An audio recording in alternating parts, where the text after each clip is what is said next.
Have you ever felt the exact moment your soul leaves your body while you're still breathing? I was sitting in the back corner of a dive bar on Wacker Drive in Chicago, the neon sign flickering against the rain-streaked window when Mark pushed his phone across the sticky table. I didn't want to look. I knew that the moment my eyes hit that screen, the man I used to be would die right there between a half-empty glass of bourbon and a bowl of stale peanuts. The first photo was a blur of movement in a hotel lobby. I recognized instantly the Drake. The second was sharper. It was my wife, Sarah, the woman I'd kissed goodbye for hours earlier. Draped over a man who wasn't me, her laughter caught in a digital freeze frame that felt like a serrated blade across my throat. The worst part wasn't the betrayal. It was the way she was looking at him with a hunger she had unshown me in 5 years. I looked at Mark, my best friend since college, and saw only pity in his eyes, a look that told me this wasn't the only photo, and certainly not the worst one. If you genuinely enjoy our stories, please subscribe to the channel. Tell us where you're from, what time it is right now. It's always fascinating to know how far our story flows. The silence between Mark and me was deafening, drowned out only by the muffled roar of the L train passing overhead. There they were, at a rooftop bar in the Gold Coast, then entering an apartment building on Michigan Avenue that I knew Sarah had no business being in. The man was Julian, my boss. The man who had given me a promotion last year, the man who had sat at our dinner table and toasted to our beautiful future. My hands didn't shake, they went numb. It was a cold, clinical kind of shock. Sarah and I had been married for 8 years. We had a house in Naperville, a golden retriever named Jasper, and plans to start a family in the spring, or so I thought. In reality, I was the only one living in that reality. Sarah was living in a world of high-end hotel suites and midday trysts, while I worked 60-hour weeks to pay for the designer heels she wore to walk all over my heart. I drove home in a daze, the wipers on my SUV rhythmic and mocking. When I walked through the door, the house smelled like lavender and expensive candles. Sarah was on the sofa, a glass of Chardonnay in one hand and her iPad in the other. She looked up and gave me that practiced, tight-lipped smile that I now realized was a mask. "You're late, Elias," she said, her voice smooth as silk. I was starting to think the city had swallowed you whole. I looked at her, really looked at her, and saw the stranger beneath the skin. The way she tucked a stray lock of blonde hair behind her era tell she had when she was lying became glaringly obvious. I wanted to scream, wanted to throw Mark's phone in her face and demand she leave. But a dark, cold logic took root in my mind. If I blew up now, I'd lose. She was a marketing executive. She was a professional manipulator. She would flip the script, call me crazy, scrub her devices, take half of everything I'd bled for in the divorce. No, I needed to be the ghost in my own home. The next few weeks were a descent into a private hell. I became a master actor. I kissed her hello. I listened to her complaints about long meetings with Julian. And I even sat through a double date where I had to shake Julian's hand. Feeling his palm against mine made my skin crawl. He looked at me with such casual arrogance, a smug glint in his eyes that said he knew exactly what my wife tasted like. I watched them exchange professional glances across the table at a steakhouse in River North, their fingers brushing for a fraction of a second as they reached for the breadbasket. It was a sick game to them. They felt untouchable, shielded by my supposed ignorance and their own perceived brilliance. Sarah started becoming colder, more distant. She'd snap at me for the smallest things, the way I parked the car, the way I breathed too loudly while she was working. She was building a case against me in her head, justifying her betrayal by turning me into a villain. I didn't break. Instead, I went to a small, windowless office in a strip mall in Cicero and met with a man named Miller. Miller was a forensic accountant who specialized in unpleasant domestic transitions. I gave him access to every joint account, every credit card statement, and every tax return from the last 5 years. While Sarah thought I was at the gym, I was sitting in my car with a parabolic microphone, recording her hushed, giggling phone calls to Julian from our backyard. I learned that she wasn't just cheating, she was funneling money. She had been consulting for a shell company Julian had set up, moving nearly $80,000 of our shared savings into an account I didn't know existed. They weren't just having an affair. They were planning to bleed me dry and move to Los Angeles once Julian's new firm launched. The level of premeditated cruelty was breathtaking. One night I found her phone left unlocked on the nightstand while she was in the shower. I didn't find just texts. I found a hidden folder. There were videos. Videos of them in our bed, my bed laughing about how clueless and boring I was. Julian joked about how I was basically paying for their honeymoon. Hearing my wife's laughter in response to that, it did something to me. The last thread of the man who loved Sarah snapped. I didn't feel sadness anymore. I felt a vacuum where my heart used to be.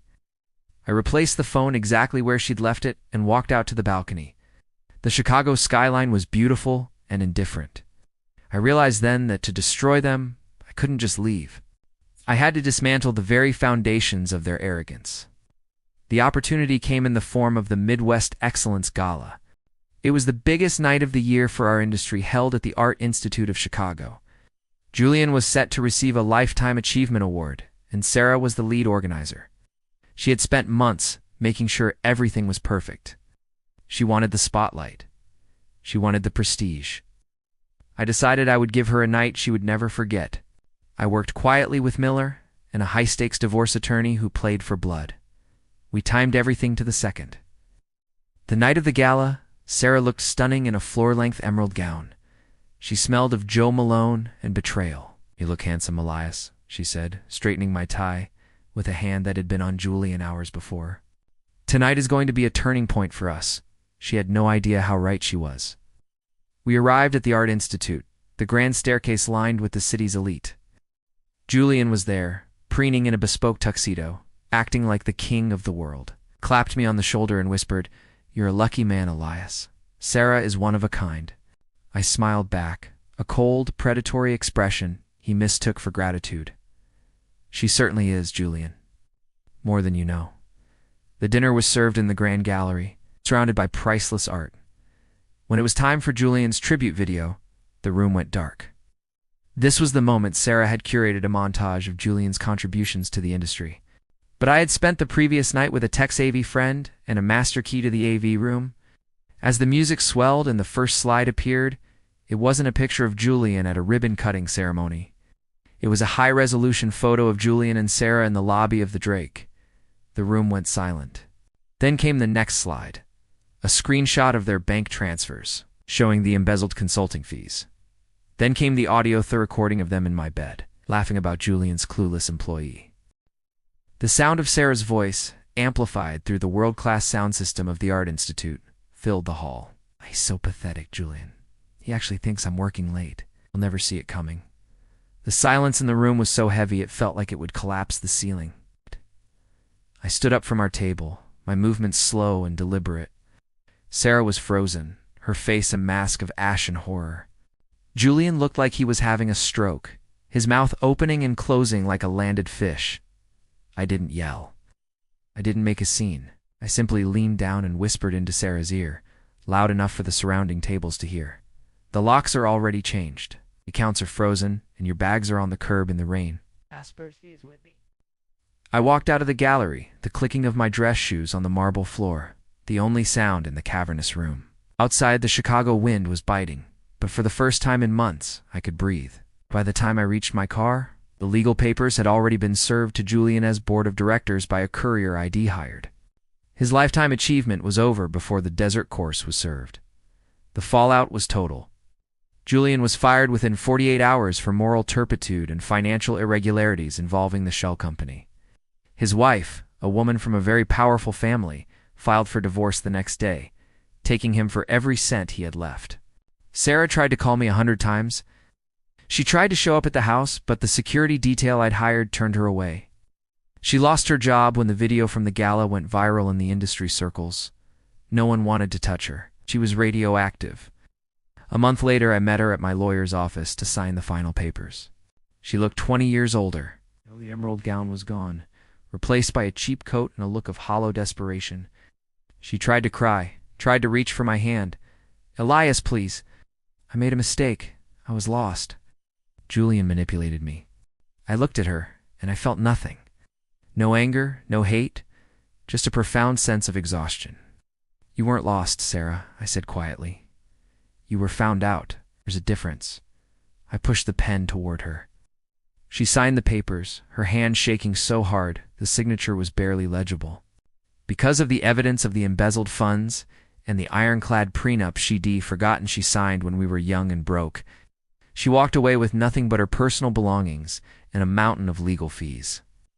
I moved out of the house in Naperville shortly after. I sold it and bought a small place in the Pacific Northwest, far away from the humidity of Chicago and the ghosts of a life built on sand. Jasper likes the woods. Sometimes in the middle of the night, I think about that dive bar on Wacker Drive and the photos Mark showed me. I think about the man I was before I saw them, a man who believed in forever. That man is gone, buried somewhere under the gray skies of Illinois. I don't miss him.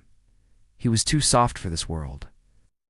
I heard recently that Sarah is living in a cramped apartment in the suburbs, working a retail job just to make ends meet. Julian is reportedly living in his sister's basement. His reputation's so scorched he can't even get an interview at a mid-level firm. They have each other now, I suppose, though I doubt there's much laughter left between them. It's the hunger she had in those photos. I wonder if it's been replaced by the bitter taste of everything she threw away. I sit on my porch now, watching the fog roll in over the pines. The silence is no longer heavy. It's peaceful. I realize that revenge isn't about the fire or the noise. It's about the quiet that follows when you finally stop carrying someone else's lies. The most painful part of being betrayed isn't the act itself, but the realization that the person you were willing to die for was the one holding the gun all along. The end.